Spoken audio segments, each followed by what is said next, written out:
Bonjour, dans cette vidéo, je vais parler des animaux. Alors voilà, je l'ai dit avant, les animaux sont des êtres aimants. Ils aiment comme un père, comme une mère, comme un frère, comme une sœur, comme un amant. Ils sont fidèles, ils sont amoureux, ils ressentent tout ce que nous ressentons. Seulement, ils ne se questionnent pas comme nous nous questionnons nous. Ils ne se posent pas de questions, les animaux, sur leur existence. Ils suivent leur existence en suivant leur instinct, qui est conduit par l'amour. L'amour de la vie, l'amour de l'existence. Ils sont très faciles à apprivoiser par une caresse, une simple caresse, car ils sont très sensibles aux caresses. Ils sont très sensibles à la douceur. Ils sont très sensibles, on le voit bien, ceux qui ont des animaux chez eux, combien l'animal aime être caressé, être cajolé, etc. Les animaux sont très sensibles. Ils sont toujours naïfs. Ils gardent une naïveté. Ils sont très intelligents. Ils peuvent être d'une très très grande intelligence pour quitter leur nourriture, pour leurs besoins de leur vie de tous les jours. Ils savent recourir à l'intelligence. Tous les êtres vivants sont très intelligents s'ils le veulent. Mais en même temps, ils sont d'une grande naïveté. C'est-à-dire qu'ils ne sont pas intelligents tout le temps. Ils se laissent aller à être naïfs le reste du temps, à être de grands paresseux, à se laisser aller à vivre dans la plénitude de l'univers. Nous étions comme eux avant. Nous pouvons rejoindre cette plénitude de l'univers quand nous caressons un animal et qu'il ronronne, par exemple un chat, quand nous jouons avec un chien. Mais même ceux qui s'occupent des animaux domestiques, qui ont une vache, qui ont des poules, qui ont des animaux, depuis toujours, même dans les milieux les plus traditionnels, on respecte l'animal, on respecte sa vie, on respecte ses enfants, on respecte le petit de la vache, le veau, même s'il doit être conduit à l'abattoir, on le fait grandir dans l'amour de sa mère. Depuis toujours, les hommes ont respecté les animaux.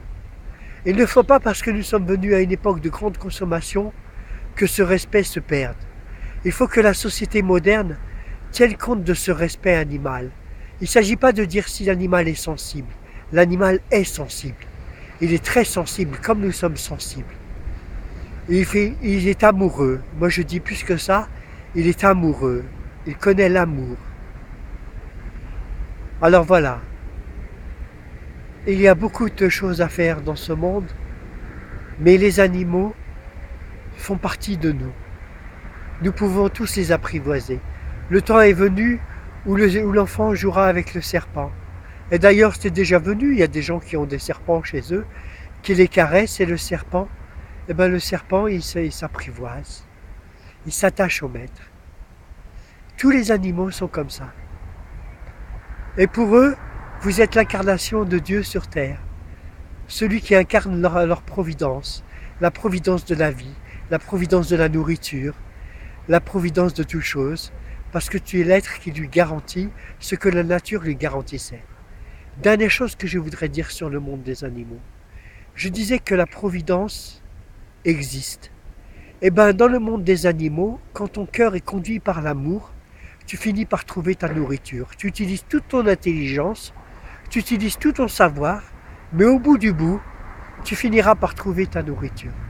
C'est comme ça que ça fonctionne dans le monde animal. Les animaux se nourrissent, quelle que soit l'adversité. Ils survivent. Ils sont le bienvenu dans cet univers. Ils ont leur place dans cet univers. Ils ont leur place pour vivre leur vie pleinement et mourir de leur mort certainement. Autre chose, ils ne souffrent pas comme nous. Nous conscientisons la souffrance et donc nous la ressentons. Eux, les animaux, ils ne ressentent de la souffrance que sa juste valeur. La souffrance juste nécessaire pour signifier qu'il faut en avoir peur. Mais si ça devient trop grave, alors leur système végétatif se déconnecte de la souffrance.